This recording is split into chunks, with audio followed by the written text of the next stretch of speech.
ہر طرح کی تعریفات، حمد و ثنا، بزرگی اور کبریائی رب ذوالجلال کی وحدہ لا شریک ہستی کے لیے، جس کے ہاتھ میں ہر طرح کی قوت ہے، ہر طرح کی طاقت ہے، ہر طرح کا غلبہ اور ہر طرح کے اختیارات۔ کائنات کے اندر روز اول سے لے کر آج تک اور آج کے بعد سے لے کر قیامت تک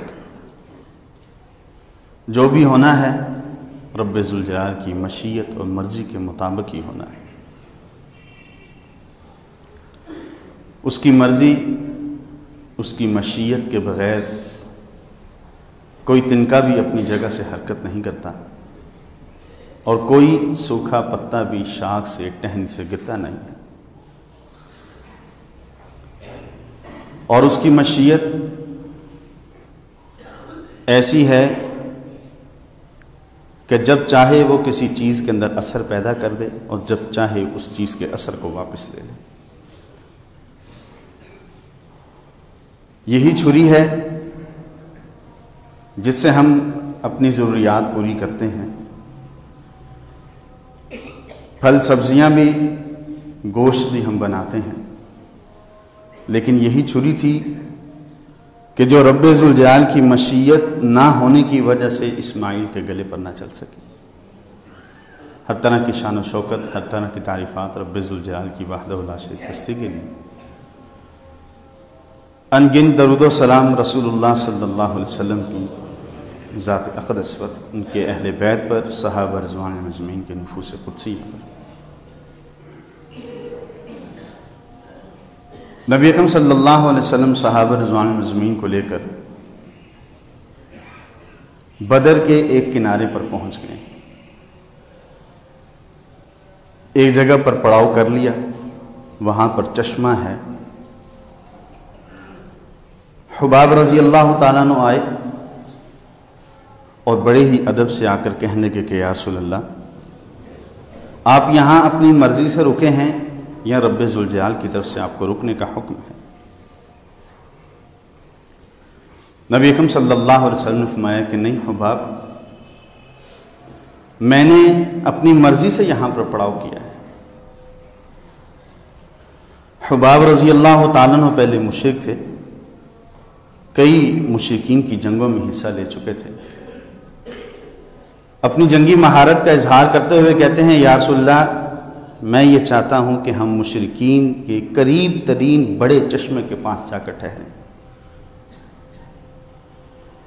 اس کا فائدہ یا رسول اللہ ہمیں یہ ہوگا کہ وہ جگہ اونچی ہے، وہاں سے ہی پانی پورے بدر کی طرف جا رہا ہے،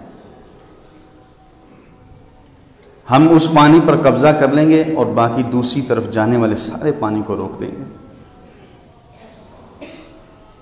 ہمیں جنگ کے دوران پیاس لگے گی تو ہم پانی استعمال کرتے رہیں گے، تازہ دم رہیں گے، جبکہ دوسری طرف ہم پانی روک دیں گے تو یا رسول اللہ ان کے حوصلے پست ہو جائیں گے۔ نبی اکرم صلی اللہ علیہ وسلم نے رضامندی کا اظہار کیا، ٹھیک ہے حباب، وہاں چلتے ہیں۔ اور یہ وہ ادب ہے جو اللہ رب العزت نے صحابہ رضوان اجمعین کو سکھایا ہے۔ لا ترفعوا اصواتکم فوق صوت النبی، نبی کے سامنے اپنی آواز کو کبھی بلند نہ کرنا۔ اور ایک صحابی تو اس آیت کے اترنے کے بعد اتنی آہستہ آواز میں نبی علیہ السلام سے بات کرتے ہیں کہ نبی علیہ السلام پوچھتے ہیں کہ قیس تم کیا کہہ رہے ہو؟ نبی علیہ السلام سے یہ نہیں کہا کہ یا رسول اللہ آپ ادھر رکے ہیں، وہاں چلیے۔ یا رسول اللہ، اللہ رب العزت کا حکم ہے یا آپ کی اپنی تدبیر اور سوچ ہے؟ نبی اکرم صلی اللہ علیہ وسلم نے ایک دفعہ ظہر کی نماز پڑھائی، سلام پھیر دیا، ذوالیدین خرباق بن عامر رضی اللہ تعالیٰ عنہ آئے، نبی علیہ السلام جلدی سے باہر نکل گئے،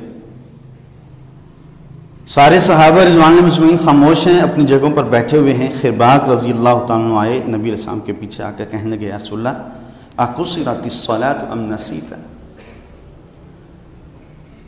ادب کا انتہائی اعلیٰ مقام کے یا رسول اللہ نماز 4 سے 2 کر دی گئی ہے یا آپ سے بھول ہو گئی ہے. یہ نہیں کہا کہ یا رسول اللہ آج آپ نے نماز ٹھیک نہیں پڑھائی, 2 رکعت پڑھا کے آپ نے سلام پھیر دیا ہے. اور یہی ادب اسلام ہمیں ہر بڑے کے ساتھ سکھلاتا ہے. یہی ادب اسلام ہمیں ہر بڑے کے ساتھ سکھلاتا ہے. اور یہی وہ ادب ہے جس پر ڈاکہ ڈالنے کے لیے یہود و نصارہ نے مختلف طرح کے ہتھ کنڈے بنا لیے, ٹک ٹاک بنا لیا, سوشل میڈیا بنا لیا, اعلیٰ تعلیم بنا لی. میری لائف میں آپ انٹرفیئرنس نہیں کر سکتے, یہ جملہ کریٹ کر دیا, یہ جملہ سکھا دیا. آج والد کی گھر کے اندر جو حیثیت ہے وہ جوتے سے زیادہ نہیں, اللہ ماشاءاللہ اچھے لوگ, اچھے گھرانے, اچھی فیملیاں موجود. خاوند کی جو سوچ ہے, اس کی خاوند کا جو مقام ہے اس کی بیگم کے سامنے بالکل گھٹیا ہے. ڈراموں میں یہ تاثر دیا جا رہا ہے کہ تم اس کو صرف ایک گھر کے ملازم کی حیثیت سے رکھنا ہے, زیادہ وقت نہ دینا. وہ باہر کے معاشرے کو دیکھو, وہ کتنی خود مختار ہیں وہ خواتین. وہ اپنے خاوند پر بھروسہ نہیں کرتی, اس پر بوجھ نہیں بنتی, اس پر انحصار نہیں کرتی. وہ انڈیپینڈنٹ نہیں ہے, وہ ڈیپینڈنٹ ہے. وہ اپنا بوجھ, اپنا وزن, اپنی ضروریات خود پوری کرتی. اور آج وہی چیزیں مسلمان اپنے بچوں کو سکھا رہے, وہی چیزیں مسلمان اپنی زندگی کے اندر لے کر آ رہے ہیں. ڈاکٹر بنا رہا ہوں جی بیٹی کو, کل اگر خامد کے ساتھ انبن ہو گئی, کم از کم خامد کی محتاج تو نہیں ہوگی. انجینئرنگ کر رہی ہے, CCA کر رہی ہے, اگر خامد اچھے طریقے سے رکھے گا تو ٹھیک ہے, نہیں رکھے گا تو کم از کم یہ تو ہوگا کہ اپنے بچے پال سکے گی. نکاح نامے پر شرط لکھوائی جاتی ہے, بیٹی کو جاب کرنے کی اجازت دی جائے گی, آپ پابندی نہیں لگا سکیں. جس گھر کی بنیاد, جس گھر کی تعمیر کے وقت اس کی اینٹ, جس گھر کے در و دیوار ٹیڑے رکھے جا رہے ہیں, مجھے یہ بتائیے کہ وہ گھر کتنے وقت تک آباد رہ سکتا ہے. وہ کسی سیانے نے کہا کہ نہیں وسلے کار بدنیتاں دے. جب نیت کے اندر ہی کھوٹ ہے, جب نکاح نامے کے اندر ہی نکاح کے وقت ہی یہ بات لکھوا رہے ہیں کہ اگر خاوند کے ساتھ علیحدگی ہو گئی تو مکان نام کروائے گا, 50,000 روپے مہینہ خرچ ادا کرے گا, لکھیں جی قاری صاحب, یہ ہماری شرط ہے. تیرے نزدیک اس کی وقت نہیں ہے جو تیری بیٹی ہے, جو تیرے جگر کا ٹکڑا ہے, جو تیرے جسم کا حصہ ہے. تیرے نزدیک دنیا کی اہمیت ہے کہ خیر ہے کوئی مسئلہ نہیں, گھر بیکار ہو بھی گیا, بے آباد ہو بھی گیا, اجڑ بھی گیا, کم از کم میری بیٹی کو مال تو مل جائے گا نا. اور بڑے سارے طریقے ہیں مال کمانے کے. نبی علیہ السلام کی سنت سے مذاق نہ کریں, نبی علیہ السلام کی اس سنت کا مذاق نہ اڑا. لکھ دیں جی میں 2 کروڑ روپے کس نے دینا ہے, کس نے لینا ہے, جب بات ہوگی تو کیس فائل کر دیں گے. یہ وہ ادب تھا جو مسلمانوں کا امتزاج تھا, مسلمانوں کا امتیاز تھا. یہ وہ ادب تھا کہ جس کی وجہ سے مسلم معاشرے کی پہچان تھی. یہ وہ ادب تھا کہ گلی سے بڑا گزرتا تھا تو بچے ایک طرف ہو جاتے تھے کہ یہ پوچھ نہ لے کہ اس وقت تم رات کے اس پہر میں شام کے وقت کر کیا رہے ہو, فضول وقت کیوں باہر گزارے ہو, چلو اپنے گھروں میں. آج لطیفے بنا دیے گئے ہیں والدین پر, آج جوکس ہیں بڑوں کے اوپر, سفید داڑھیوں والوں کے اوپر, آج لطیفے ہیں ان کا ہنسی مزاح بنا دیا گیا ہے جنہیں رب ذوالجلال نے دنیا میں مرتبہ دیا ہے. نبی علیہ الصلوۃ والسلام فرمایا تھا ان تلد الامۃ ربتها. جبریل امین آئے, یا رسول اللہ ایمان کیا ہے؟ عمر رضی اللہ عنہ کہتے ہیں کہ انتہائی سفید لباس, شدید السواد الشعر, بالکل کالے سیاہ بال, نبی علیہ السلام کے پاس آ کر بیٹھ گئے. لا یرا علیہ اثر السفر ولا یعرف منا احد. نبی علیہ السلام کے پاس آئے اور آ کر بیٹھ گئے. فرمایا, عمر رضی اللہ عنہ کہتے ہیں کہ سفر کے بھی کوئی نشانات نظر نہیں آ رہے کہ کہیں سے لگتا ہو کہ یہ شخص مسافر ہے.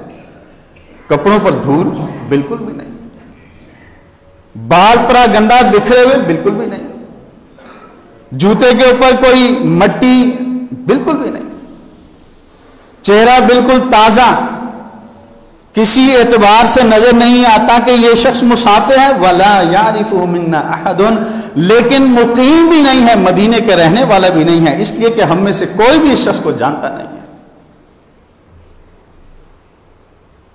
پہلا سوال ایمان کیا ہے, نبی علیہ السلام نے بتا دیا, طویل حدیث ہے. اسلام کیا ہے, نبی علیہ السلام فرمائے یہ اسلام ہے. احسان کسے کہتے ہیں, نبی علیہ السلام فرمائے یہ احسان ہے, یہ نیکی ہے, ہر ایک کے ساتھ تم اچھا سلوک کرو. اللہ رب العزت کی عبادت ایسے کرو جس طرح رب تمہیں دیکھ رہا ہے. اور ہر سوال کے جواب پر وہ شخص جواب یہ دیتا ہے صدقتا, جی آپ بالکل ٹھیک کہہ رہے ہیں. عمر رضی اللہ تعالیٰ نے فرمایا کہ فعجبنا لہ, ہمیں تعجب ہوا. نبی علیہ السلام سے سوال پوچھتا ہے اپنے استفسار کے لیے, معلومات لینے کے لیے. نبی علیہ السلام جب جواب دیتے ہیں تو جواب یہ آگے سے یہ دیتا ہے کہ جی بالکل ٹھیک کہہ رہے ہیں. ایک سوال یہ بھی کر دیا کہ متی الساعہ, قیامت کب آنی ہے. فرمایا مل مسئول عنہا بعالم من السائل, جتنا پوچھنے والا قیامت کے متعلق جانتا ہے اتنا ہی وہ شخص جانتا ہے جس سے قیامت کے متعلق پوچھا جا رہا ہے. انہوں نے کہا اچھا آپ کو معلوم تو نہیں قیامت کب آئے گی. اخبرنی عن اماراتھا, مجھے پھر اس کی کچھ علامات بتا دیں, کچھ نشانیاں بتا دیں کہ جس کو دیکھنے کے بعد, جن کو محسوس کرنے کے بعد پتہ چلے کہ اب قیامت کا وقت قریب ہے. نبی علیہ السلام فرمایا ان تلد الامۃ ربتها, فرمایا کہ لونڈی اپنے مالک کو اپنے پیٹ سے جنم کرے گی. لونڈی کا مالک جو ہوگا وہ اپنی لونڈی کے ساتھ ہم بستری کرے گا.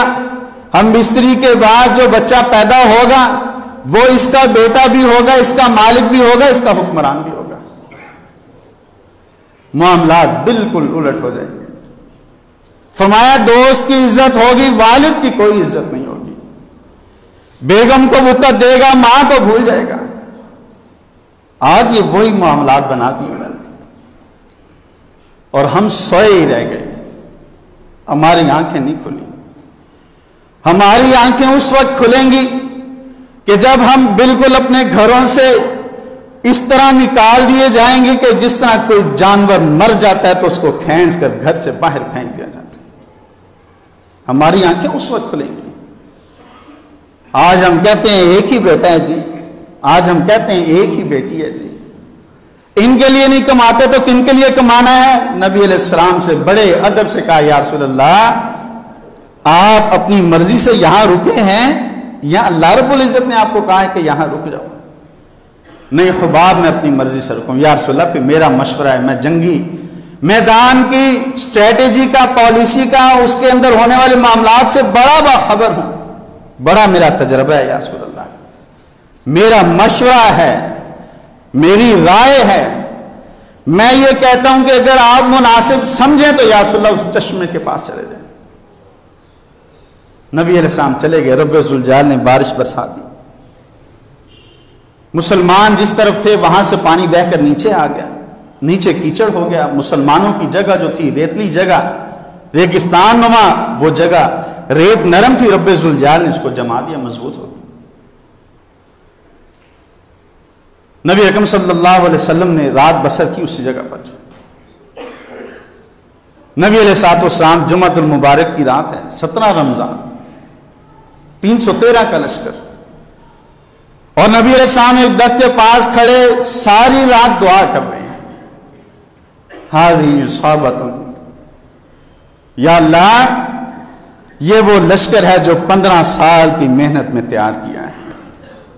313 افراد ہیں, 13 سال مکے میں گزار دیے ہیں, ابھی 2 سال مدینے میں پورے نہیں ہوئے. یہ ساری کی ساری میری محنت کی جمع پونجی ہے، یا اللہ آج تیرے سامنے لا کے کھڑی کر دی۔ اللہ اگر تو نے ان کی مدد نہ کی، لم تعبد فی الارض، زمین سے تیرا نام نہ کہیں مٹ جائے۔ اللہ اگر یہ بھی دنیا میں نہ رہے تو تیرا نام لینے والا دنیا میں کوئی نہیں ہوگا۔ چادر کندھوں سے گر گئی، اتنی لمبی دعا، اتنی طویل دعا۔ ابو بکر رضی اللہ تعالیٰ عنہ آئے، آ کے کندھے پر ہاتھ رکھا، یا رسول اللہ آپ کے رب نے آپ کی سن لی ہے۔ نبی علیہ الصلوۃ والسلام نے دیکھا کہ ان کا لشکر چل پڑا۔ نبی علیہ الصلوۃ والسلام فرمایا ہذہ قریش، اللہ یہ ہے وہ قریش کی جماعت، قد اقبلت بخیلائها وفخرها، یا اللہ تو دیکھ رہا ہے یہ کتنے گھمنڈ کے اندر، کتنے تکبر کے اندر، کتنے فخر کے ساتھ یہ میدان کے اندر اتر رہے ہیں۔ تو ہاتھ کا اللہ تیرے ساتھ یہ لڑنے آئے ہیں، وَتُكَذِّبُ رُسُلَكَ، تیرے رسول کو جھٹلانے کے لیے آئے ہیں۔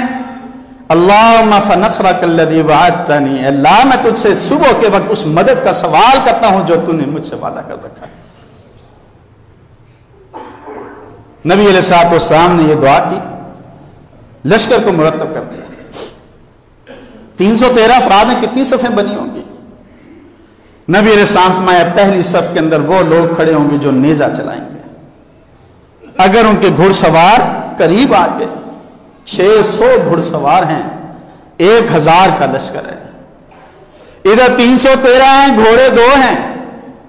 نبی علیہ السلام فرمایا پہلی صف میں وہ لوگ کھڑے ہوں گے جو نیزہ چلائیں گے، اگر گھڑ سوار قریب آ گئے تو تم نے اپنے نیزوں کے ذریعے سے ان کو روکنا ہے۔ باقی صفیں بنائیں، فرمایا کہ تم سب کے سب تیر چلانا اور دشمن کو دور ہی روکنا ہے، دشمن کو قریب نہ آنے دینا۔ نبی علیہ السلام نے لشکر کو 4 حصوں میں تقسیم کیا۔ دائیں طرف زبیر بن عوام رضی اللہ عنہ، پہلے لشکر 2 حصوں میں تقسیم ہوا، ایک حصہ مہاجرین کا ہے جس کے سردار علی رضی اللہ عنہ، دوسرا حصہ انصاریوں کا ہے جس کے سردار سعد رضی اللہ عنہ۔ دائیں طرف زبیر بن عوام، بائیں طرف مقداد بن اسود، پیچھے قیس بن ابو صعصع، اور سب سے آگے کون کھڑا ہے؟ جنرل کمانڈ کس کی ہے؟ نبی اکرم صلی اللہ علیہ وسلم خود ہیں۔ نبی اکرم صلی اللہ علیہ وسلم خود سب سے آگے ہیں۔ نبی علیہ الصلوۃ والسلام صحابہ رضوان اللہ مجمعین کو لے کر میدان میں پہنچے۔ قریش کا ایک جاسوس آیا،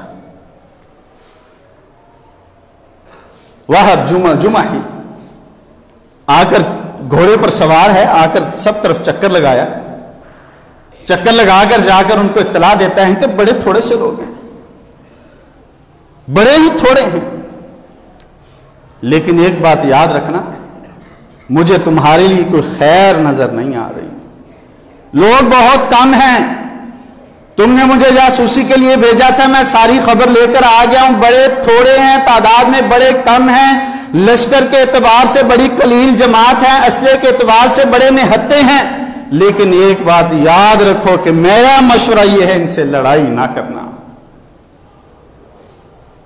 ابو جہل طاقت کے نشے میں، رب ذوالجلال سے مقابلہ کوئی نہیں کر سکتا۔ ایک وقت میں فرانس کا صدر بننے والا 500 ووٹ اس کو چاہیے ہیں، اور وہ 500 سے اوپر ووٹ لے کر یہ کہتا ہے کہ میں بھاری اکثریت سے جیت گیا ہوں، اب تو مسلمانوں کا رب بھی مجھے صدر بننے سے نہیں روک سکتا، مسلمانوں کا رب بھی مجھے صدر بننے سے روک نہیں سکتا۔ صبح حلف اٹھانا ہے، رات کو سویا ہے، رب ذوالجلال نے روح قبض کر لی ہے۔ ٹائٹینک نکلا ہے، بڑی مہنگی ٹکٹیں خریدی ہیں، ٹائٹینک کے چلنے سے پہلے یہ اعلان ہوا ہے کہ یہ وہ جہاز ہے جسے مسلمانوں کا رب بھی غرق نہیں کر سکتا، ڈبو نہیں سکتا۔ رب کی طاقت کو کسی نے آزمایا ہی نہیں ہے، رب کی طاقت کو ایک کافر آزما گیا۔ ابراہیم علیہ السلام کو کئی مہینے الاؤ تیار کرنے کے بعد، کئی مہینے ایندھن جمع کرنے کے بعد ابراہیم علیہ السلام کو پھینک کر کئی مہینے کے لیے انہوں نے بلا دیا، اور اس کے بعد پھر خیال آیا کہ ابراہیم کو پھینکا تھا، جا کر دیکھیں اب تو ابراہیم کی ہڈیوں کی خاک بھی ختم ہو گئی ہوگی، راکھ بھی، ایش بھی ختم ہو گئی ہوگی، جا کر دیکھیں تو صحیح۔ اس جگہ پر پہنچ کر جب اس جگہ سے ڈھکن اٹھایا ہے کہ دیکھیں ابراہیم اب کس حالت میں ہے، آگ کی کوئی چنگاری بھی باقی نہیں، ڈھکن اٹھایا دیکھا تو ابراہیم علیہ السلام بالکل صحیح سلامت، پیشانی پر پسینے کے چند قطرے۔ ابراہیم علیہ السلام کا والد سب سے بڑا دشمن بھی، شرک کا سب سے بڑا داعی بھی، سب سے بڑا مرکز بت فروشی کا، ابراہیم علیہ السلام کو ٹھیک ٹھاک حالت میں دیکھ کر کہتا ہے نعم الرب ربک یا ابراہیم، ابراہیم تیرا رب بڑا اچھا رب ہے۔ ابراہیم کیا کہنے ہیں تیرے رب کے، ابراہیم تیرے رب جس سے تو نے دوستی لگا لیا اس سے اچھی ذات پھر کوئی بھی نہیں۔ یہ ذرا سی مشکل پر یہ کہتا ہے میں نے کبھی تکلیف آسانی دیکھی نہیں۔ یہ ذرا سی آسانی دیکھنے کے بعد رب ذوالجلال کو بھلا دیتا ہے، یہ ذرا سی تکلیف دیکھنے کے بعد رب ذوالجلال کے سامنے شاکی ہو جاتا ہے کہ میں نے کبھی آج تک آسانی اور سہولت دیکھی نہیں۔ جزاک اللہ خیر۔ اللہ رب العزت نے کہہ دیا کہ میرا ابراہیم اگر آگ پانی تجھے آواز دے تو پانی تو اڑ کر چلے جانا ہے، پرندے بھی مامور ہیں، ہر چیز کو حکم ہے ابراہیم آواز دے تو چلے جانا۔ جبرائیل علیہ السلام آخری وقت میں آئے ہیں، ابراہیم میری کوئی مدد، میرے لائق کوئی خدمت۔ ابراہیم علیہ السلام نے پوچھا آپ کس کے حکم سے آئے ہیں، اپنی مرضی سے یا رب ذوالجلال کے حکم سے؟ نہیں ابراہیم مجھے رب تعالیٰ نے بھیجا۔ ابراہیم علیہ السلام نے جب جواب یہ دیا جب رب تعالیٰ نے آپ کو بھیجا ہے تو آپ سے بہتر وہ میری حالت کو جانتا ہے، مجھے آپ کی ضرورت نہیں، میرا رب ہی کافی، حسبی اللہ، مجھے میرا رب کافی ہے۔ انبیاء علیہ السلام کی دعائیں بھی اس کو معلوم ہیں۔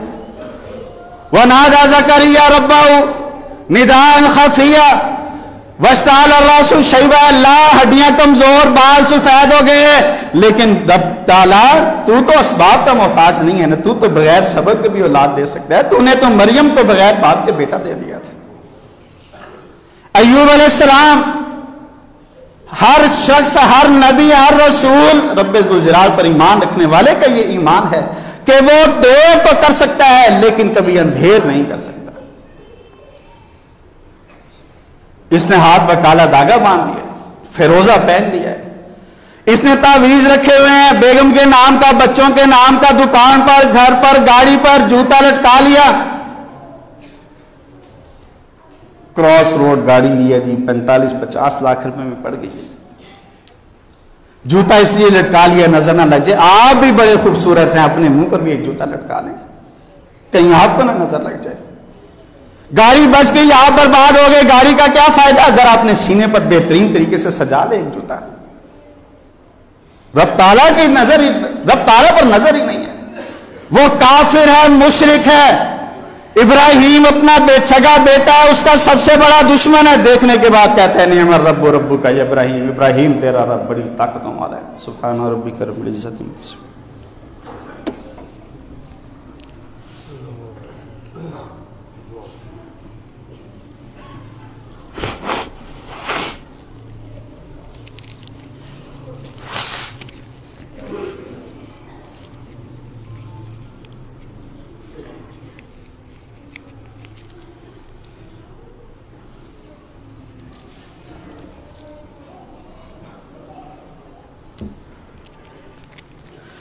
الحمد لله نحمده ونستعينه ونستغفره ونؤمن به ونتوكل عليه ونعوذ بالله من شرور أنفسنا ومن سيئات أعمالنا، من يهده الله فلا مضل له ومن يضلل فلا هادي له، وأشهد أن لا إله إلا الله وحده لا شريك له، وأشهد أن محمدًا عبده ورسوله صلى الله عليه وآله وسلم.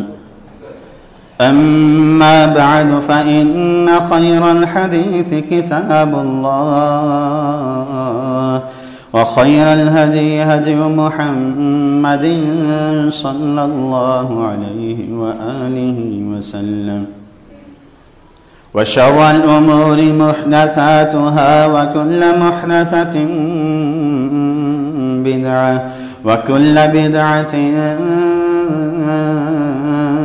ضلالة وكل ضلالة في النار. اللهم صل على محمد وعلى آل محمد وبارك على محمد وعلى آل محمد كما صليت وباركت على إبراهيم وعلى آل إبراهيم إنك حميد مجيد. أما بعد فأعوذ بالله من الشيطان الرجيم. بسم الله الرحمن الرحيم. لقد من الله على المؤمنين إذ بعث فيهم رسولا من أنفسهم يتلو عليهم آياته ويزكيهم ويعلمهم الكتاب والحكمة وإن كانوا من قبل لفي ضلال مبين. نبی اکرم صلی اللہ علیہ وسلم لشکر کو لے کر کھڑے ہیں. اس نے جا کر یہ کہا وہب بن عمر جمحی نے کہ تم لشکر کا مقابلہ کرنے کے لیے نکلے ہو، لشکر بہت کم ہے، لیکن میرا مشورہ یہ ہے تم ان سے لڑنا نہ، کیونکہ مجھے تمہارے لیے کوئی خیر نظر نہیں آ رہی. نبی اکرم صلی اللہ علیہ وسلم نے لشکر کو مرتب کیا، صحابہ رضوان اللہ اجمعین کو جنگی تعلیمات دیں. فرمایا کہ جب جنگ شروع ہو جائے تم میں سے کسی شخص نے فرار اختیار نہیں کرنا، جنگ سے منہ بھی نہیں موڑنا، رب ذوالجلال کا ذکر کرتے رہنا ہے اور رب ذوالجلال پر امید رکھنی ہے اور اللہ رب العزت سے فتح کی دعا کرتے رہنا ہے. اللہ اور اس کے رسول کی اطاعت کرنا، آپس میں اختلاف نہ کرنا. پھر فرمایا کہ جب تک میں تمہیں حکم نہ دوں اس وقت تک تم نے جنگ کے اندر اقدام پیش قدمی نہیں کرنی، میرے حکم کا انتظار کرتے رہنا. نبی اکرم صلی اللہ علیہ وسلم کے لیے جہاں آج کل مسجد العریش ہے، جو لوگ عمرہ حج کر کے آئے ہیں بدر کا میدان اگر انہوں نے دیکھا ہے تو وہاں پر انہوں نے دیکھی ہوگی مسجد العریش ہے. وہاں پر نبی علیہ الصلوۃ والسلام کے لیے ایک چھپر بنایا گیا ہے. ایک صحابی آئے آ کے کہنے لگے یا رسول اللہ میرا مشورہ یہ ہے کہ یہاں پر آپ کے لیے ایک مرکز بنا دیں اور اس مرکز کے اندر آپ ہوں گے، آپ کے ساتھ ایک حفاظتی دستہ ہوگا. یا رسول اللہ فتح ہو گئی تو انشاءاللہ العزیز بڑی خیر مل جائے گی، لیکن اگر کوئی دوسرا معاملہ ہو گیا یا رسول اللہ دشمن آپ تک پہنچ نہیں سکے گا، یا رسول اللہ آپ پیچھے رہیے گا. نبی علیہ السلام وہ جگہ چھوڑ کر آگے آ گئے، جنرل کمانڈ سنبھال لی. نبی علیہ السلام فرمایا جب تک میں تمہیں نہ کہوں جنگ میں پیش قدمی نہیں کرنی، اور جب جنگ ہو جائے شروع تو پھر نبی علیہ السلام نے فرمایا ثابت قدم رہنا ہے، واپس بھی نہیں بھاگنا، منہ بھی نہیں موڑنا، بزدلی کا بھی اظہار نہیں کرنا. جنگ شروع ہونے سے پہلے ابو جہل نے دعا کی اے اللہ دو گروہ آج آمنے سامنے ہونے والے ہیں، ان دونوں گروہوں میں سے جس نے رشتہ داری کو کاٹا ہے، جو باطل پر ہے، جو تیرا باغی ہے، اللہ اس کا نام و نشان ادھر سے مٹا کے واپس بھیجنا ہے، اور جو حق پر ہے، جو رشتہ داری ملانے والا ہے، باغی نہیں ہے، اس کی تم مدد فرمانا. رب ذوالجلال وہ کیسے کیسے لوگوں سے دین کا کام لے لیتا ہے. نبی علیہ السلام نے فرمایا رب ذوالجلال بعض اوقات کسی مشرک سے، کسی بے دین سے بھی دین کی تائید کروا دیا کرتا ہے. یہ دعا کر دی اس نے کہ اگر ہم حق پر ہیں تو ہماری مدد کرنا، اگر وہ حق پر ہے تو ان کی مدد کرنا. نبی اکرم صلی اللہ علیہ وسلم وہاں موجود ہیں. ایک شخص ان کی طرف سے نکلا, اس نے کہا میں مسلمانوں کے چشمے سے پانی پی کر آؤں گا, اور اگر میں وہاں پر پانی پینے میں, وہاں سے پانی لینے اور پینے میں کامیاب ہو گیا تو مشرکین مکہ سے کہتا ہے پھر تم سمجھ لینا کہ ہم کامیاب ہیں. وہ نکلا, حمزہ رضی اللہ تعالیٰ نے ایک وار کیا, اس کی ٹانگ کٹ گئی, لیکن اتنا بہادر ہے کہ رینگتا رینگتا پھر آگے بڑھ رہا ہے, قریب پہنچنے والا ہے کہ حمزہ رضی اللہ نے دوسرا وار کیا, ختم کر دیا. 3 افراد مشرکین مکہ کی طرف سے نکلے. عتبہ ہے, عتبہ کا بیٹا ولید ہے, اور عتبہ کا بھائی شیبہ ہے.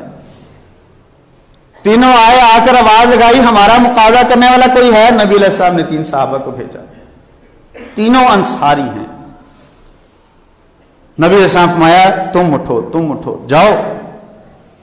جا کر اپنا تعارف کرایا. انہوں نے کہا تم تو انصاری ہو, تم تو بڑے بہادر لوگ ہو, تم بڑے اچھے لوگ ہو, ہم اپنے ہم پلہ لوگوں سے مقابلہ کرنا چاہتے ہیں, ہم اپنا خونی رشتہ داروں کو بلا رہے ہیں. نبی علیہ السلام نے فرمایا علی اٹھو, حمزہ تم جاؤ, عبیدہ اب تم نے جانا ہے. حمزہ رضی اللہ عنہ, علی رضی اللہ عنہ, عبیدہ رضی اللہ عنہ کے پہلے ہی وار میں تینوں مشرکین کو ڈھیر کر دیا. یہ رب مدد کیا کرتا ہے, اسلحے کے زور پر نہیں, تقریروں سے نہیں, قراردادیں پیش کرنے سے نہیں, منتیں اور ترلے کرنے سے نہیں, بڑے بڑے ڈائلاگ بولنے سے نہیں. ڈائلاگ بڑے عرصے سے آپ بولتے آ رہے ہیں. کون ہے جس نے جا کے بھیک نہیں مانگی؟ کون ہے جس نے جا کے وہاں بڑے بڑے انگلش کے جملے نہیں بولے؟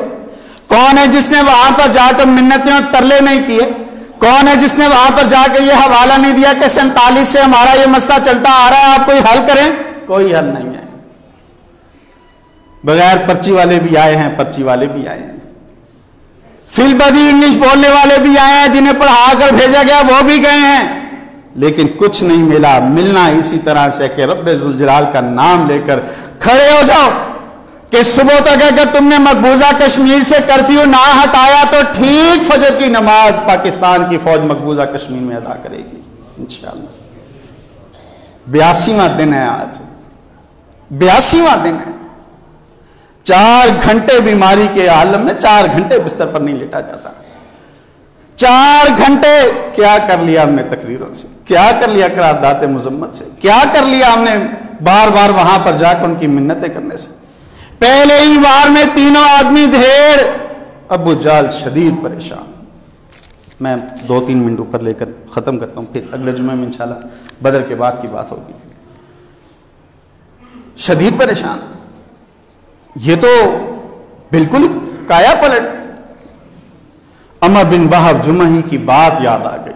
جس جاسوس کو میں نے بھیجا تھا اس نے کہا تھا کہ تعداد میں وہ بڑے کم ہیں, لیکن میرا مشورہ یہ ہے کہ ان سے لڑائی نہ کرنا. لیکن یہ گھمنڈ میں آ گیا نا. کیسا رب ذوالجلال نے ذلیل کیا ان کو کہ جو نکلے تھے کروسیڈ وار کا نام دے کر کہ یہ صلیبی جنگیں ہیں, مسلمانوں کو تباہ و برباد, اس کو توڑا بورا بنا دیں گے, اینٹ سے اینٹ جو اس کی تباہ و برباد کر دیں گے, اینٹ سے اینٹ بجا دیں گے. آج انہی کے سامنے بیٹھ کر تم ان سے مذاکرات کر رہے ہو. انہی طالبان کے ساتھ تم مراکش کے اندر بھی, دبئی کے اندر بھی تمہارے یو این کے دفتر کے سامنے طالبان کا دفتر ہے, تم انہی کے سامنے اپنی نظریں جھکائے ہوئے بیٹھے ہو کہ اللہ کے لیے کوئی نکلنے کا راستہ دے دو. یہ ہوتا ہے مسلمان, یہ ہوتا ہے جرنیل, یہ ہوتا ہے سپہ سالار, یہ ہوتی ہے جنگی تربیت, یہ ہوتی ہے جنگی مصلحت, یہ ہوتی ہے وار اسٹریٹجی کہ جب سامنے کوئی آتا ہے دھیرے دھیرے مسلمان پہ اس کو چھوڑتا نہیں. عام جنگ شروع ہو گئی. نبی علیہ السلام فرمایا حملہ کر دو. ابو جہل نے دیکھا تینوں کمانڈر میرے مر گئے, اس نے کہا لنا عزا ولا عزا لکم, ہمارا عزا بھی موجود ہے, وہ ہماری مدد کرے گا. نبی علیہ السلام فرمایا اس کو جواب دو اللہ مولانا ولا مولا لکم, اللہ ہمارا مددگار ہے, تمہارا کوئی مددگار نہیں. ہمارے مرنے والے شہید ہونے والے جنت میں جائیں گے, وقتلاکم فی النار, تمہارے مرنے والے جہنم میں جائیں گے. یہ سب سے بڑا مقصد ہے مسلمان کا جنگ لڑنے کا. وہ 20 گنا ہم سے بڑا ہے جی, اس کے پاس اتنے میزائل ہیں جی, اس کے پاس یہ ہے جی, ہم پاگل ہیں جی, کون کو جنگ کے اندر جھونک دیں جی. تم اپنے کیا کہیں, حملہ ہو گیا, 70 مارے گئے، بڑے بڑے سردار مارے گئے. نبی علیہ السلام نے رات کے وقت نشاندہی کی، جب لشکر مرتب کیا نبی علیہ السلام فرمایا ھذا مسع فلان غدا انشاءاللہ، ھذا مسع فلان غدا انشاءاللہ. یہاں پر عتبہ مارا جائے گا، یہاں شیبہ مارا جائے گا، یہاں فلاں مارا جائے گا، یہاں ولید مارا جائے گا. یہاں ابو بکر رضی اللہ عنہ کہتے ہیں اللہ کی قسم 1 انچ بھی جگہ کا فرق نہیں آیا، جو جگہ نبی علیہ السلام نے بتائی تھی وہیں پر وہ ڈھیر ہوئے تھے. 70 مار لیے، 70 قیدی بنا لیے، مال غنیمت مل گیا، بہت بہترین طریقے سے رب ذوالجلال نے فتح دے دی. کئی مہینے تک مشرکین مکہ نے سوگ منایا، منافقین بھی پریشان، یہودی بھی پریشان. ابھی آئے ان کو چند دن ہوئے اور اتنی بڑی فوج کے ساتھ لڑائی کر کے پورے عرب کے اندر انہوں نے اپنی دھاک بٹھا دی. قیدی بن گئے. نبی علیہ السلام نے فرمایا جاؤ، یہ ہوتا ہے جرنیل. فرمایا تم جاؤ، میں کل آؤں گا، میں آج بدر کے مقام میں ہی ہوں. مشرکین مسلمان مشرکینوں کو ان کو لے کر پہنچ گئے مدینہ منورہ کے. قیدی ہیں، رسیوں سے جکڑے ہوئے، بندھے ہوئے، مال غنیمت بھی ہے، 150 اونٹ، بما ساز و سامان، بہترین قسم کا اسلحہ، سارا کچھ لے کر پہنچے. نبی علیہ السلام مدینہ منورہ میں پہنچے، قیدی جکڑے ہوئے. آج ہم بھیک مانگ مانگ کے منگتے ہو گئے ہیں اور اپنی تہذیب کو ہم نے بھلا دیا ہے. ہم اگر اپنی تہذیب سے جڑ جائیں، اپنے اسلام سے اپنا تعلق قائم کر لیں، اپنے گھروں کے اندر اسلام نافذ کر دیں، اپنے 5 فٹ 6 فٹ اپنی بیوی اپنے بچوں کو اسلام کی طرف لے آئیں، اللہ کی قسم کوئی جنگ لڑنے کی ضرورت پیش نہیں آئے گی. اللہ کی قسم ضرورت پیش نہیں آئے گی. ہم سچے کھرے مسلمان ہی نہیں ہیں. نبی علیہ السلام نے فرمایا 70 قیدی ہیں، نبی علیہ السلام کا چچا عباس بھی ہے، نبی علیہ السلام کا لاڈلا مصعب بن عمیر کا بھائی بھی ہے. ایک انصاری صحابی ابو زبیر کو باندھ رہا ہے، عمیر رضی اللہ عنہ کے بھائی کو، مصعب بن عمیر کے بھائی کو باندھ رہا ہے. مصعب رضی اللہ عنہ پاس سے گزرے. مصعب رضی اللہ عنہ نے کہا کہ اس کی رسی ڈھیلی نہ رکھنا، بڑا فدیہ ملے گا، ٹائٹ کر کے باندھنا اس کو. میرا بھائی ضرور ہے لیکن آج یہ آیا تھا میرے نبی پر حملہ کرنے کے لیے، میں اس کو کبھی اپنا بھائی نہیں کہہ سکتا، میں اس کو اپنا بھائی نہیں کہہ سکتا. نبی علیہ الصلوۃ والسلام رات وقت بے چینی کے عالم میں اٹھے، گھر سے باہر نکلے. صحابہ رضوان اللہ عنہم پوچھا یا رسول اللہ کیا ہوا؟ نبی علیہ السلام فرمائے بس بے چینی. یا رسول اللہ کوئی مسئلہ ہے؟ نبی علیہ السلام فرمایا کہ میرا چچا عباس رسیوں کے مضبوط بندھے جانے کی وجہ سے تکلیف میں ہے اور رو رہا ہے. صحابہ رضوان اللہ عنہم نے جا کے رسیاں ڈھیلی کر دی. کوئی ایکسیپشنل کیس نہیں ہے. یہاں تو کہتے ہیں نا جی کہ فلاں فلاں کو رعایت حاصل ہے، فلاں فلاں کچھ بھی کرے اس کو کوئی پوچھ نہیں سکتا. نبی کا چچا ہے، نبی کا داماد بھی ہے، چچا بھی قید کے اندر، نبی علیہ السلام کا داماد زینب رضی اللہ عنہ کا خامن بھی قید کے اندر. کوئی رو رعایت نہیں ہے، سب کے ساتھ ایک جیسا سلوک ہے. صحابہ نے جا کر عباس رضی اللہ عنہ کی رسیاں ڈھیلی کر دی. عباس رضی اللہ عنہ آئے، پیش ہوئے، قیدی پہ بار بار پیش ہوئے. عباس رضی اللہ عنہ بھی پیش ہوئے. یا رسول اللہ میرے پاس تو مال ہی نہیں. نبی علیہ السلام فرمایا چچا مال دے دو اپنی جان چھڑوا دو. کہنے لگے کہ بھتیجے میرے پاس تو مال ہی نہیں ہے. نبی علیہ السلام فرمایا چچا آپ جنگ کے لیے نکل رہے تھے، آپ تھے گھر میں، آپ کی بیگم ام الفضل تھی، آپ نے یہ کہا تھا کہ اتنا مال فضل کو دے دینا، اتنا میرے بیٹے عبداللہ کو دے دینا اگر میں جنگ میں مارا گیا. عباس رضی اللہ عنہ کہتے ہیں اشہد ان لا الہ الا اللہ. یا رسول اللہ میں تھا، میرے بھتیجے میں تھا، میری بیگم تھی، تیسرا بندہ کوئی نہیں تھا. جب میں نے مال کی بات کی، فضل کو مال دینا ہے، قسم کو مال دینا ہے، یہ میرے اور میری بیگم کے درمیان کا معاملہ ہے. اگر آپ کو پتا تو آپ بالکل حق پر ہیں، سچ پر ہیں. خیر نبی علیہ السلام نے فدیہ لیا. فدیہ لینے سے پہلے نبی علیہ السلام کو پتا چلا کہ قیدی سارے پہنچ گئے. نبی علیہ السلام نے حسن سلوک کا حکم دے دیا. بعد میں جہاں جو کر رہا تھا حسن سلوک کا حکم دے دیا. فرمایا یہ تمہارے قیدی ضرور ہیں لیکن ظلم و ستم نہ کرنا، ان پر ظلم و ستم نہ کرنا. صحابہ رضوان اللہ مجمعین روٹی قیدیوں کو کھلا دیا کرتے تھے، خود کھجور کھا لیا کرتے تھے. ایک صحابی بعد میں مسلمان ہو گئے، نام ابھی صبح تیاری کر رہا تھا، نام ذہن سے نکل گیا. وہ کہتے ہیں کہ جب یہ میرے جہاں میں قید میں تھا انصاریوں کے گھر میں، جب بھی وہ کھانا کھانے لگتے روٹی جمع کر کے مجھے دے دیا کرتے.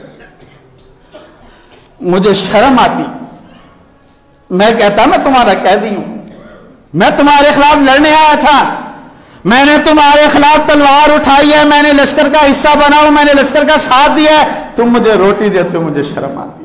انہوں نے کہا ہمارے رسول نے کہا اپنے قیدیوں سے حسن سلوک کرنا ہے. یہ تھی تعلیمات نبی اکرم صلی اللہ علیہ وسلم جنہیں ہم بھول گئے.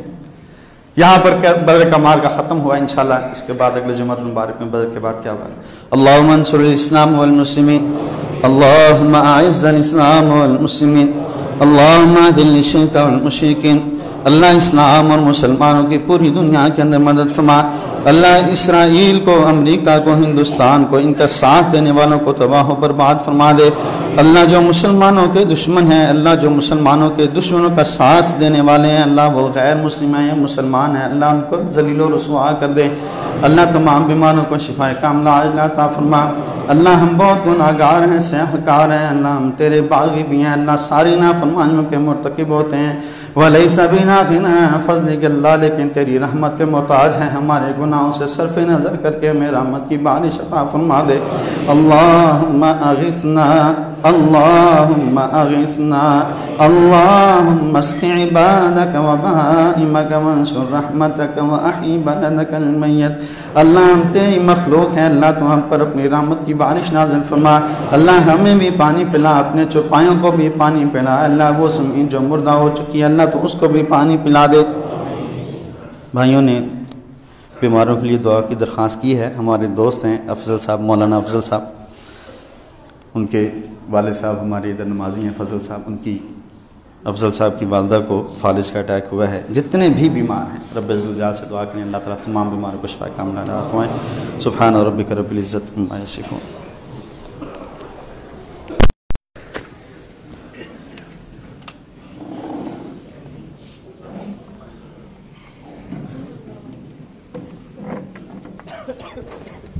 اللہ